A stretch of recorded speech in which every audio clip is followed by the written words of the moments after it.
Hello there, time for sports on News Prime here on the Joy News channel. Let's begin from football. There's a perception that players on this side of the world alter their ages in a bid to prolong their careers. Now here in Ghana, there is also the perception that players are forced into early retirement. Black Stars midfielder Emmanuel Ajimanbidu has weighed into that particular discussion. He says he would never be forced by anyone into retirement.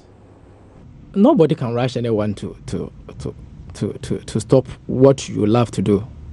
It depends on your body, how you feel. Yeah, I don't want to mess up my body. Yeah, sure. So when it comes to the time I know, okay, this is the time I need to stop, I will stop. I see. Nobody can give me pressure to stop playing football. Do you, I mean, you interact with people, for instance, obviously. Now that you are on holidays, so you speak to people. We did 33 years. Yes, and there's a message that came in earlier that was asking about the difference between football age and real age. It exists in football. But it's only in Africa where you hear this. I see. They can just look at your face. Because, let me tell you something, yesterday, I was somewhere, then I saw some guy, then he said, are you young like that? So I told him, but if I'm on TV, I'm not doing modeling. So if you see me like just going for everything, you will see my face look like different. Yeah. But that's people's opinions. You just have to. So people come up to you and ask you, that you're using like every day. Musasa. Hey. I see. TV, so I can't say you know that. But you can't change people's opinions. You just have to respect them, take it in good faith, and laugh at it. I see. As a very young Black Stars midfielder, Emmanuel Ajimanbidu. Let's do some xylophone cash Premier League action now. And when a team is not doing too very often, the focus is on the technical handlers of the team. Indiana Stars not doing too well in the xylophone cash Premier League. Their latest defeat came at the hands of Kumasi Asante Kotoko in the final round of games for the first round of the season's Premier League. Now, the club has debunked claims of sacking their head coach Yusuf Ibaka. Here is CEO of the side, Albert Comey. Let me state categorically that there is no truth in that news that came out yesterday. I didn't know where it came from and the motive behind it. When you look at Ibiana, like you said, we meet and take a decision before we let a letter or a release follow up. Nothing of that sort has been done. The coach indeed trained the team yesterday and will continue the training today. What I do know is that the recent chain of losses has not been good for us. But as a team, we do a lot of work behind the scenes to make sure that at least the team comes back to winning ways. We have no doubt that we have quality in the team. We are also not oblivious of the fact that our attention shifted a bit to Africa, and it has had a toll on us. Look at the league fixtures and also look at the time that the league started. You realize that the midweeks have been many because of the late kickoff of the league, which you know what necessitated that late kickoff. Exactly. And you cannot blame Ibiana for that. Unfortunately, we have to represent the club in Africa. It used to be 2 weeks interval. Now they've brought it to 10 days. And that also has affected the team. Albert Comey is the CEO of Ghana Premier League side Indiana Stars. Let's go to England. The resignation of Real Madrid manager Zinedine Zidane has left a gaping hole in the side. Now, names were talked up. Arsene Wenger was mentioned. Antonio Conte also mentioned. Another manager who was also mentioned, the Tottenham Hotspur's manager Mauricio Pochettino. Spurs duo Dele Alli and Kevin Trippier, they are relieved with Mauricio Pochettino's decision to stay with the London side. He was one of the main reasons why I signed for Tottenham. It's a great club. But having a manager like that there who had, obviously I was young at the time, who put so much trust into youngsters, and I can't thank him enough for what he's done for me so far in my career. But yeah, I think he really sees and believes in where Tottenham is going. I think as fans and other teams, they can see where we're heading. We want to achieve something great, just like here. We have young players that are hungry for success, and we all want to play the same way. So yeah, it's exciting.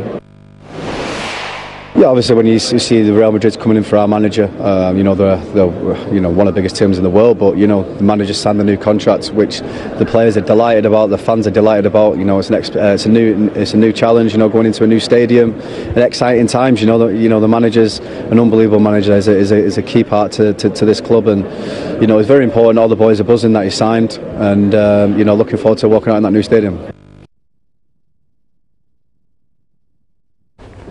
Let's still stay in England, and Unai Emery is a new manager at Arsenal. He's begun recruitment, and he's brought in Juventus defender Stefan Lesteiner. The defender has said that he's happy to join Unai Emery at Arsenal.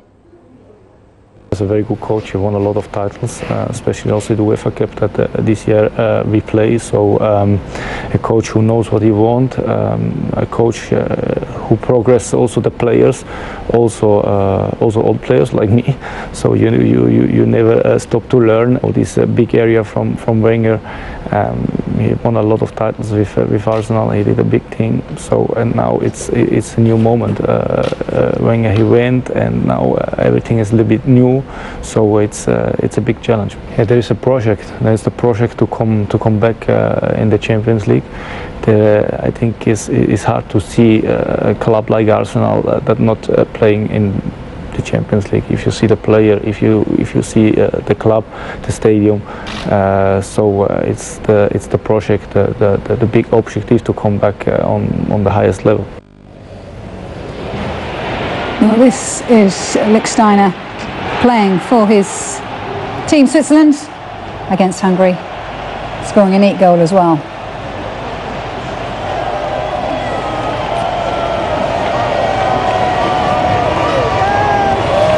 And he arrives at Arsenal having won 17 major trophies in his career. That includes 7 successive Serie A titles with Juventus. Also won the Italian Cup for the last 4 seasons, as well as 2 trophies with Lazio. He won the league in Switzerland at the start of his career. Let's go to the 2018 FIFA World Cup. England have become massive underachievers at major tournaments. They have managed to bottle it at every major tournament in recent years. New skipper of the side, Harry Kane, thinks that self-belief will win England the World Cup in Russia. The main thing is to believe it can be different. Obviously, it's been tough, and for the last 50 years we haven't obviously won anything. So yeah, for us it's to kind of stay focused on ourselves, not to kind of worry about the teams in the past and things like that. We're our own team, our own identity, and we just got to look forward. We've got to enjoy it first and foremost. It's an occasion that yeah, you've got to make the most of. So yeah, we can't wait to kind of get out there and get started. Have you been practicing penalties? Yeah, we have. Not every session, just every now and then the coaches will throw it in at the end of the session when we're maybe a little bit fatigued. So that's obviously in games after extra time, the lads are tired, that's when it's going to happen. So yeah, every now and then we've been doing it. Yeah, we haven't spoken about it too much. Like I said, with that it's just about kind of being free in your mind and yeah, just kind of picking where you want to go and go with it. Training's been really good here, been a high intensity, obviously everyone fighting for places, and that's pushed everyone along fitness wise as well. It's been a tough camp, which is what we all needed. So yeah, looking forward to kind of getting out there. Good to get some minutes on the weekend, and yeah, I'm fully fresh. What kind of captain are you going to be? Hopefully a winning captain, someone who just leads by example. That's the main thing for me. We've got a lot of leaders in this team who ain't afraid to talk and speak their mind. So for me, it's just about doing what I do best and working hard on and off the pitch, and yeah, just being there for each other. That's the most important thing for me. That's it for sports, but big day tomorrow for Ghana football as Anas Sarimia Anas premieres his much talked about documentary tomorrow at Accra International Conference Centre. Of course, we expand on that one at 10:30 on the Football Show. Join me. My name is Hans Mensando.